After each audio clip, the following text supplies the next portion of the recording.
There are times when a new mother who plans to exclusively breastfeed needs to provide supplementation for her baby. This can often come as a shock and a disappointment. However, every drop of breast milk that she provides her baby is very valuable. I'm Rose Davina Jackowitz, lactation consultant at the Kaiser Permanente Outpatient Lactation Clinic in San Diego, California.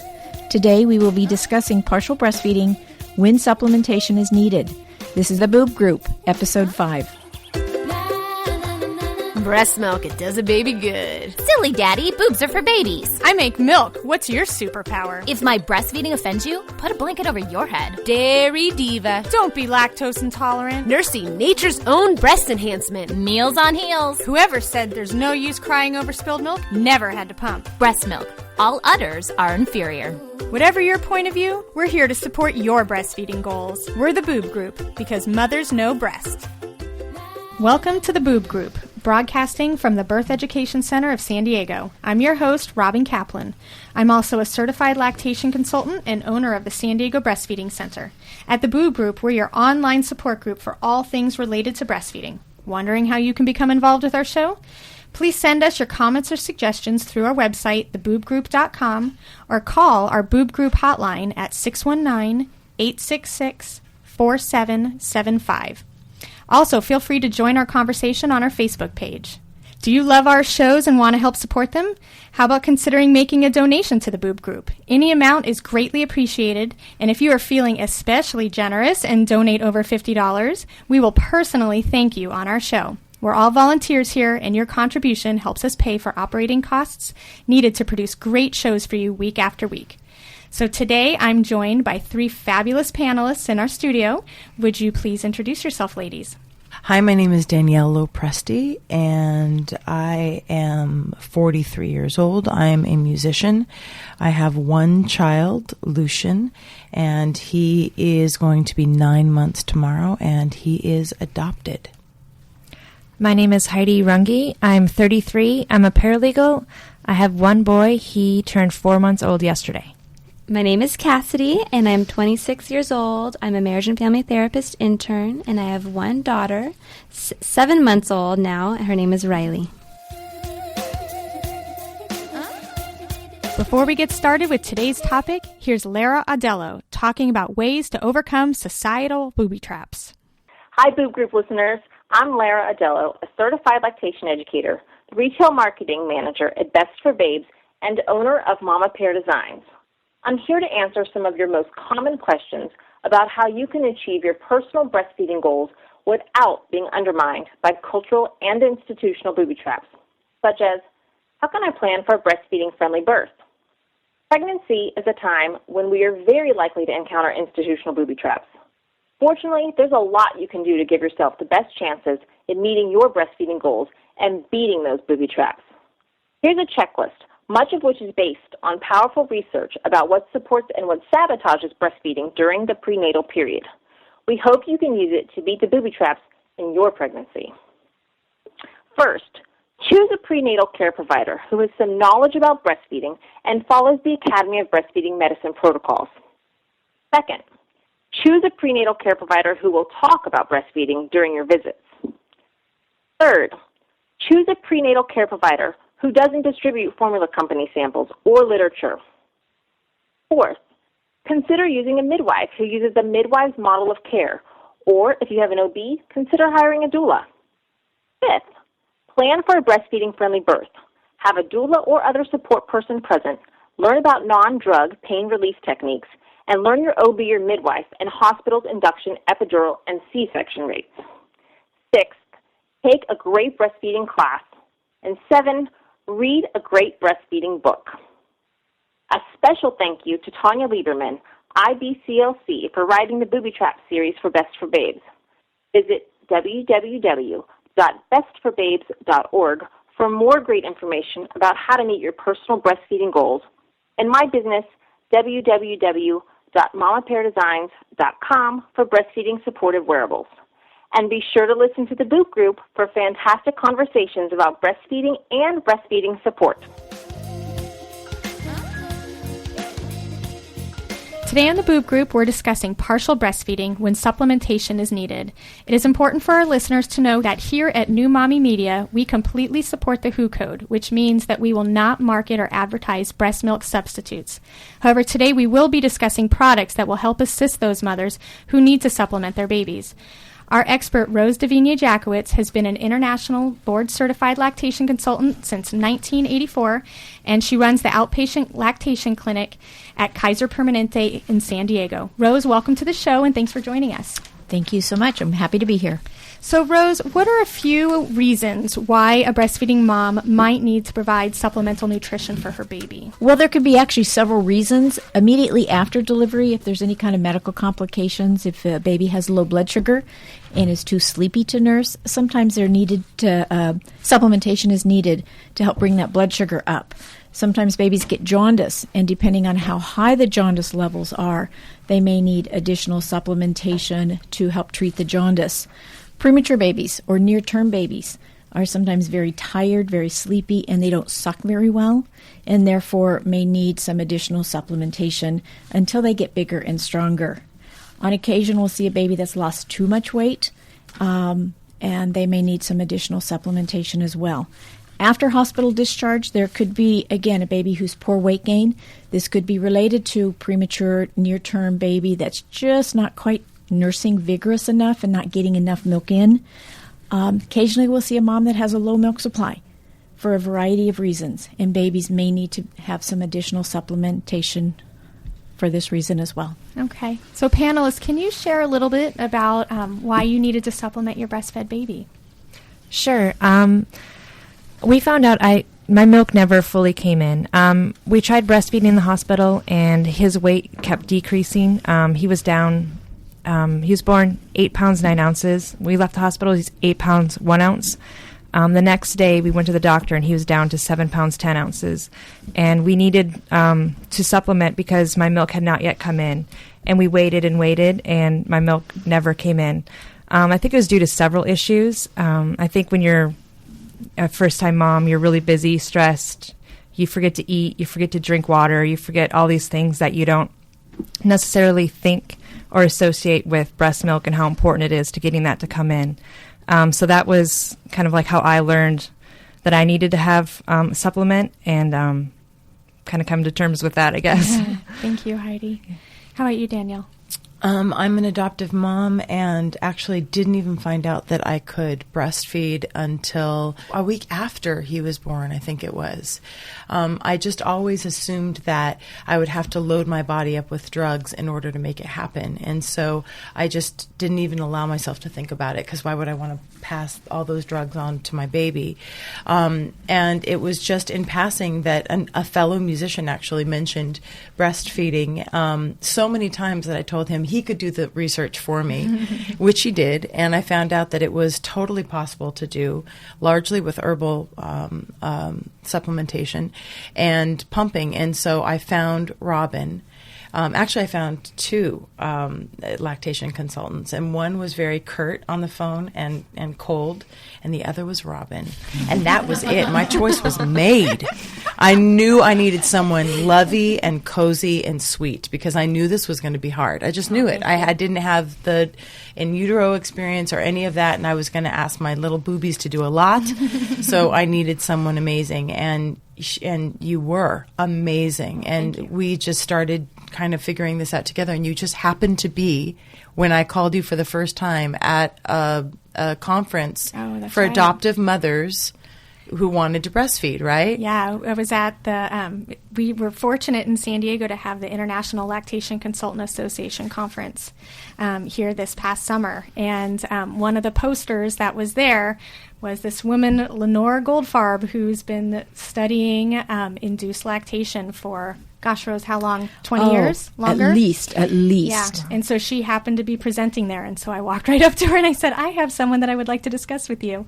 And she was really, really helpful. I mean, even you were able to contact her as well, weren't you, Danielle? Yeah, I did contact her as well. Yeah. So great resource for moms who are inducing lactation. Yeah. I mean, at this point, he was given formula from the moment he was born. And so we really were late in introducing the boob to him, but he did it.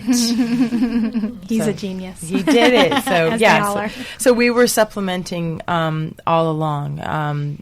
So breast milk and formula for him, but it's been amazing. Rose, what type of supplementations or supplements can moms offer in addition to her breast milk? Well, mother's own breast milk is always the number one choice. In fact, the World Health Organization says donor breast milk should be number 2 choice. We don't have a lot of donor breast milk available. We do in some of the hospitals for your really sick preemies, but it is kind of expensive, but it's awesome. And right now, if you don't have enough of your own milk or we don't have donor milk, then the formula, or the current term is artificial baby milk, is available to supplement babies. And I know when I use the term supplementation, I don't automatically assume it's going to be formula. Our goal is to always supplement with mom's milk first, and then if we need to, we'll go to the best formula that the baby may need. And how would a mom decide on which ones to use? Well, that's also a very good question. I think there's lots of different formulas out there, and it's just like when you go to the doctor and you have to be put on a medicine, that one of the first things he'll ask you, do you have any allergies to medicines? Well, I ask the same question when a baby needs to have a formula supplement. Does your family have any allergies to corn, eggs, milk, wheat, peanuts? Because if there's a strong milk allergy, then maybe a milk-based formula may not be the best choice. So based on mom's family and dad's family history, that's the way to pick the appropriate supplementation, whether it be a soy, an elemental formula, or a milk-based formula. And that would be similar also for a mom who is going to use donor milk as well. If the mom has an allergy to dairy, for example, Absolutely. and the baby showing that maybe the donor milk, if a mom was on a dairy-based diet, that wouldn't be the best choice Absolutely, for her as well. And that's a very good question, because I have a mom right now who her friend is not making enough, and she has 1 or 2 quart jars that she pumps every day to give to her friend. And that's the same question, is allergies to foods, medicines. Are you on any regular medicines? And because there are criteria for donating milk when you donate it to the milk bank. So we want to maintain those same criteria to make sure that you're not getting milk that might have something that could bother your baby. But yes, absolutely. Okay. Ladies, what type of ways did you supplement your babies? I initially started with, I guess, a supplemental nursing system and using formula. Unfortunately, I wasn't given a pump or encouraged to pump at the hospital, which I think in hindsight would have been really beneficial. I didn't start that probably until maybe he was a week old or 6 days, which I think it would have been really helpful in helping my milk come in. But I don't think I realized the importance and wasn't really kind of told the importance, I think, really until Robin told me that it would be helpful. So it was basically supplemental nursing system with a feeding tube, or not a feeding tube, but a tube. And also I was using a nipple shield, so it was going through that. And then I did start pumping as well to kind of supplement, and that was very little that would come out initially, which is kind of discouraging.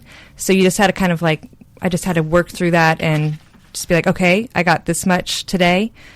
Let's see how much I can get, and let's start drinking more water. Let's, do whatever I can. Am I eating enough today to be able to pump more milk? So that's terrific advice. Yeah, it's just daily, rechecking, and one day it could be great, and then the next day it could be not so great. And so every day, I think it just changed on how much I was able to get. We had to teach him how to go to the breast, obviously, because we started so late with him. So you had us use, I guess that's the term for the syringe and the tube, the supplemental nursing system. Is that what it? Yeah, it's kind of a makeshift one. Okay, all right. So makeshift, and it's a ton of work. It requires an absolute determination, because every single time you're done with that syringe, you got to wash that thing, and it's a lot. And the tube, has to be taped to your boob just so, and you've got to get the tube into his mouth with a nipple as well. It's a lot, but it worked. it worked, so, and you've got to help him along. We had to help him a lot. We had to really push that, the syringe quite a bit. And then whenever anyone else feeds him, he had to be fed with a finger and the tube on the finger. But, when I think back to how much work it was, I have to say, it was just worth every single bit of it. And he went through, a lot of peaks and valleys in that process. But, it was always the breast milk and the formula with that feeding system. And eventually he got to the place where we could give him the bottle with a formula, and then we could give him the breast for the breast milk. And he was fine with either. Oh, but that was after we found the breast milk bottle.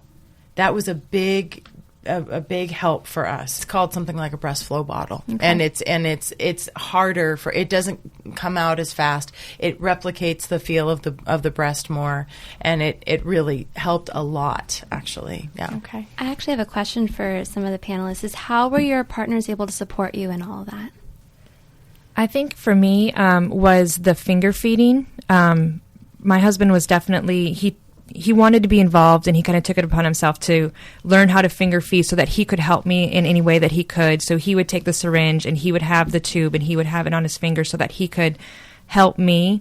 Because, you get tired, you get frustrated, anything that I would pump, and he would finger feed. So that way I would try to, stimulate as much as I could, because there's latching issues as well. So luckily I was very fortunate in having someone who really, really wanted to be involved. But yeah, he would definitely do the finger feeding. And then also when we introduced a bottle at 4 weeks, he was also trying to do that so that he could get some time with him as well and share in that.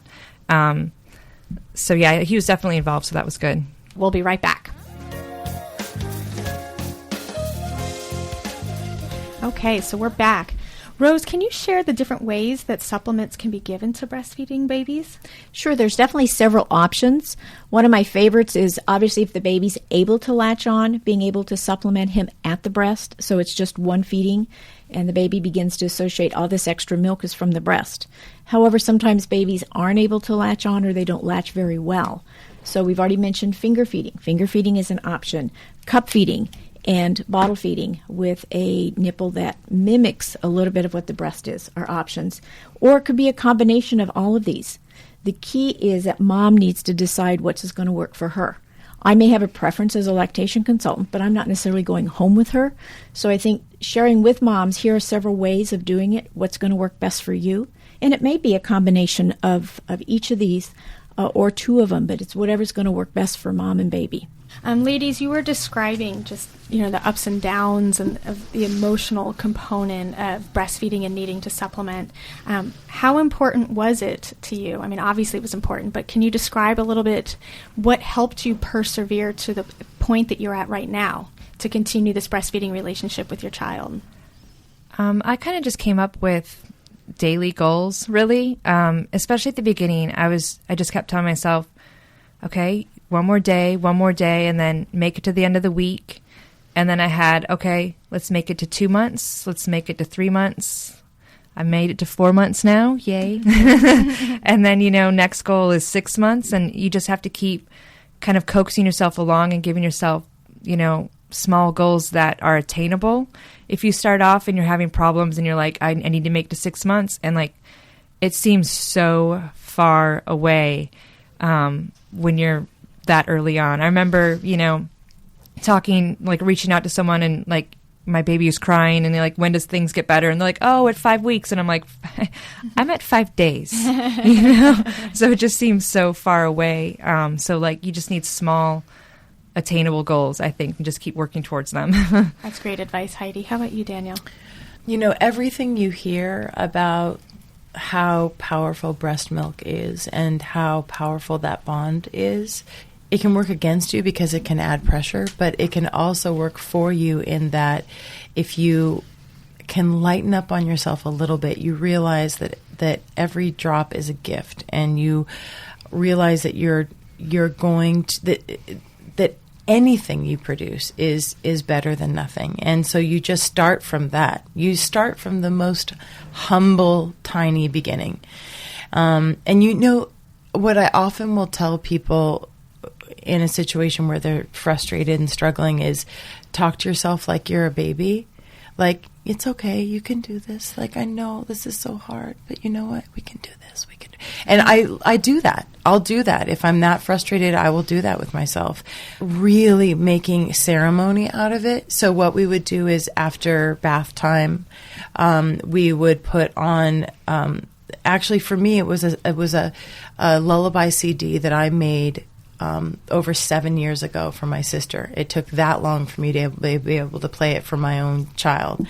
And we would play that, and we would light the room dimly or light candles, and we'd do massage time after bathing, naked, both of us, and then we would breastfeed or we would snuggle.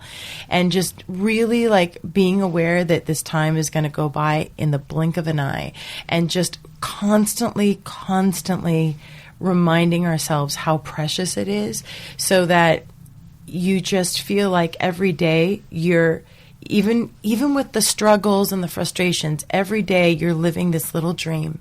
This beautiful child is here in your arms, and you're going to get whatever bonding you can get, whether he's latching well or not. You're going to get this beautiful moment, with your child. And so you're kind of rewarding yourself each day with those moments by making yourself stay conscious about what a miracle it is to have this beautiful baby in your arms. Rose, for moms to continue to increase their supply when they need to start supplementing, what methods do you offer as advice to them? One, again, if at all possible, try to supplement the breast, because it's mom and baby together. If that's not possible, or if that's not working well, more kangaroo care, lots of skin-to-skin in between feedings. Have dad, have your partner, have grandma, have somebody else do the bottles or the alternative feeding methods, so that, because you're busy doing the possibly pumping and the breastfeeding. And then comfort nursing. Comfort nursing is baby nurses at the breast just for comfort. We've called it empty breast nursing or pacifier, but it's basically comfort nursing. And those are always an option, no matter how much or how little milk you make. And what type of supplements would you recommend for the mom? Okay, there's different types of supplements for mom, and a lot of it is really based on her history, her health history. Common herbal ones like fenugreek is probably one of the more common ones. It's a spice that comes from India, and it is used to flavor imitation maple syrup, but the, quote, side effect of it is more milk supply. So it is a cousin to the peanut and has a potential to lower blood sugar, so you want to make sure that you're a candidate for it. There's other prescription-type medicines that have also been used, Regulin, Motilium, or Domperidone, things like that. But you definitely want to work with a lactation consultant and your physician on a one-on-one to make sure that there's no contraindications for any of those medicines or even herbs for helping to increase your milk supply. Additional pumping is always a great additional thing. If the baby's not doing his part, then the next best is a good breast pump to stimulate the breast, so the breasts think baby's nursing great and will start making more milk. And as panelists, have any of you tried any other methods as well to help increase your supply at any point? I've tried fenugreek and also the Motilium on both of those. I think I had more success with the fenugreek with less side effects, but I think always that in conjunction with, I can't stress enough, just drinking enough water. If you should be pumping or feeding and just having like at least an 8-ounce glass of water every time. Did you notice a big difference when you didn't have that much water? Yep, definitely. So less supply for like when I would pump, and then also it seemed like Asha would feed less on me as well. So water, always carry it with me. It's interesting, too, because if somebody's into research and they read some of the current literature, there's research that says increasing your fluids doesn't increase milk supply. However, how many of us actually get the fluids we need in a day? Because most women that do increase their fluids notice an increase, but that's probably because they weren't drinking what they should have been drinking anyway. So, I have a couple. I heard, but I can't do this because it makes me too tired, but a beer a day. There's some people that swear by that. Rye bread, which I totally do. There's that barley barley wheatgrass. Barley wheatgrass, thank you, that you put in your water. Of course, water. I went from being a vegetarian to eating meat, and I totally feel like I couldn't even keep from doing it. I was craving meat, and I plan to go back when I'm done. But I did that, and acupuncture, which you referred me to my acupuncturist, and she's amazing. And I really feel that has been an extra help. Really, really feel that's been helpful. Yeah. Along that line too, I did oatmeal. Oatmeal is an That's awesome right, oatmeal too. way I knew to I help was increase. Forgetting one. From the beer standpoint, it's usually your darker beer, the Guinness, which a lot of people don't like. Right. But apparently the tired. non-alcoholic beer will do the same thing. Really? Yes. Many women have taken brewer's yeast. But yes, all those things. I mean, if you like oatmeal cookies, woohoo! Yeah. I ate many in the name of Asher to support. Yes, absolutely. I think that for me, I noticed that when my supply would drop or increase, it was, when I really look back on it, it was all about stress. Was I really stressed out that week, that day? And when I took the time to slow down, maybe go get a massage, maybe, coax my partner into giving me a massage, and or spending just some quality time with my daughter, skin to skin, and just kind of slowing down, my supply seemed to up itself. So it was just sort of a natural way for me. And when I look back, I really can pinpoint the times when my supply was down. I was more stressed out. Absolutely. Or sick. Yeah, absolutely. So obviously with Heidi and Danielle and talking about the needs of supplementation, obviously breastfeeding does not have to be all or nothing. And I would imagine you would definitely agree with that as you are still continuing. Rose, what do you say to moms who come to you who are needing to supplement and feeling like they're not breastfeeding moms because they need to offer something other than their breast milk in addition to, for their baby to continue to gain weight? You guys have worded so much of it so nicely, but to reassure mom that much of it is not really her fault, that sometimes it's the baby that, if it's a medical condition, if it's a preemie, if it's a jaundice, that let's get through this, let's get this treated.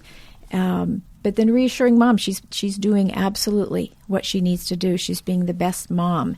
And of course, we read lots of books that says, okay, everybody breastfeeds, and, if you're a woman and you've got breasts, of course you can breastfeed and make milk. Well, I years and years ago, when I was still kind of formulating how I practiced, I listened to a physician, Dr. Marianne Neifert, who's the author of a couple baby books, but she's a pediatrician in Denver, and she said, every part of our body has a failure rate. Why is it just because I'm a woman, my breasts are supposed to work 100% of the time? And that made so much sense that on occasion, there are times where a mom may be a low-volume producer. She's still producing some milk. Any amount of milk is absolutely going to benefit your baby. So it doesn't have to be all or nothing. It can be a combo for as long as you choose it to. Now, yes, I've had women who go, well, if I can't make enough milk, then it's not worth it. Well, that's not necessarily the case. Any milk is going to benefit. If I can't run a marathon, then it's not worth it to exercise. That is a great example. So I couldn't agree more with that. People have a hard time, I think, appreciating ambiguity. This all or nothing thinking, it's so much easier, right? It's black or white. That's not true at all. There's a million shades of color in between black and white. And also, there's that thing that we like to do, well, if it's not happening for you, you're the only one standing in the way of it. That's not true. There could be a million different reasons that it's not happening for you the way you thought it would. There could be all kinds of gifts inherent in this process. But you're not going to get there if you can't honor where you're at. Honor where you're at. Yeah, and just kind of accepting that, maybe you can't be a full-time breastfeeding mom, but that's okay. You may have a plan of how you wanted things to go, but it's not going to go that way from someone who is a control freak, that it's okay, and you just have to let go and kind of accept, like, okay, this is the amount of liquid gold I could produce today, and that's okay. And just keep on with it, and just know that whatever you do, like we said over and over again, is good and enough. I think this is all just a really great lesson for parenthood, too, that you're never going to be the perfect parent, and there's no such thing as the perfect breastfeeding mom. There's going to be bumps. You're going to make mistakes. It's going to be hard at times. And all you really need to do is be just good enough. And that's all. That's all you need to do. Which is why I think working with lactation consultants in a situation like this, because often I'll have people go, well, what happened 200 years ago, 100 years ago? Well, you had your mother, your aunt, your sister, everybody breastfed. You didn't need a lactation consultant. Today, it's a little bit different. Families aren't together. We haven't seen babies breastfeed, many women growing up. And so it's kind of a lost art. So a lactation consultant is very, very special and very valuable in helping you to recognize what your potentials are and how to fix it, as well as working on reducing the amount of supplements. And many women are able to get off the supplements. If they can, great, but there's a few moms and babies that still need to supplement, and that's okay. You're still being the absolute best mom, giving your baby the best you can give them. Absolutely. Absolutely. Well, thank you so much, Rose, for your insight into partial breastfeeding when supplementation is needed. And thank you, panelists, for sharing your stories as well. Thank you. Before we wrap things up, here's Amber McCann talking about the best online breastfeeding resources. Hello, Boob Group listeners. I'm Amber McCann, an international board-certified lactation consultant and owner of Nourish Breastfeeding Support just outside of Washington, D.C. I'm here to answer some of your most common questions when it comes to finding quality breastfeeding resources online, such as, what about Pinterest? Can I learn about breastfeeding there? If you are on Pinterest, you know what an absolutely delightfully time-sucking endeavor it can be. I've got boards for redecorating my house, craft projects I'll probably never get to, brownies that contain more than 600 calories each, and inspirational quotes about how I should get my backside in gear and exercise more. But one of my favorite boards is called the Breastfeeding Vision Board. Started by Lara Odello of Mama Pear Designs, this board has 59 contributors and over 175 pins, and growing every day. You can find it at pinterest.com/Mama Pear Designs /breastfeeding-vision-board. Or just enter Breastfeeding Vision Board in the search box and look for Lara's name. On the board, you will find pins with excellent information, helpful products, brilliant ideas like a momsicle made out of frozen breast milk to help relieve teething pain, and my very favorite, incredibly inspirational photos of mothers breastfeeding their little ones. It's like one giant oxytocin rush. Check it out at pinterest.com/Mama Pear Designs /breastfeeding-vision-board. Hey, the Boob Group also has a great Pinterest page, along with their sister shows, Preggy Pals and Parent Savers. Check them out at pinterest.com/New Mommy Media. Thanks for listening. I'm Amber McCann, and I'd love for you to check out my website at www.nourishbreastfeeding.com for information on my business and a little bit more about where to get connected with great online breastfeeding support.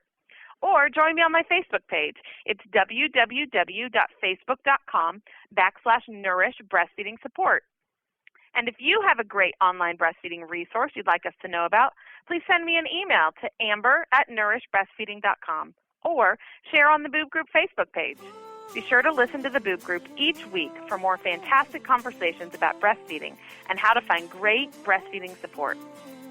Thank you to all of our listeners. I hope you'll visit our website, theboobgroup.com, and our Facebook page to offer your personal stories with breastfeeding. If you have any questions about today's show or the topics we discussed, call our Boob Group hotline at 619-866-4775, and we'll answer your question on an upcoming episode. If you have a breastfeeding topic you'd like to discuss, we'd love to hear it. Simply visit our website, theboobgroup.com, and send us an email through the contact link. Coming up next week, we'll be discussing vitamin supplements for the breastfed baby. Thank you for listening to the Boob Group, because mothers know breast. This has been a New Mommy Media production. The information and material contained in this episode are presented for educational purposes only. Statements and opinions expressed in this episode are not necessarily those of New Mommy Media and should not be considered facts. While such information and materials are believed to be accurate, it is not intended to replace or substitute for professional medical advice or care. and should not be used for diagnosing or treating healthcare problem or disease or prescribing any medication. If you have questions or concerns regarding your physical or mental health or the health of your baby, please seek assistance from a qualified healthcare provider. Hey mamas, don't forget to check out Mighty Moms. It's our online community built for new moms just like you. Not only can you connect with other moms, but you can also join us backstage for special mom-only online events. And you'll also be notified when we're recording so you can join us as a special guest. Visit our website, newmommymedia.com, and click on the Mighty Moms banner. It's free. That's newmommymedia.com. See you there.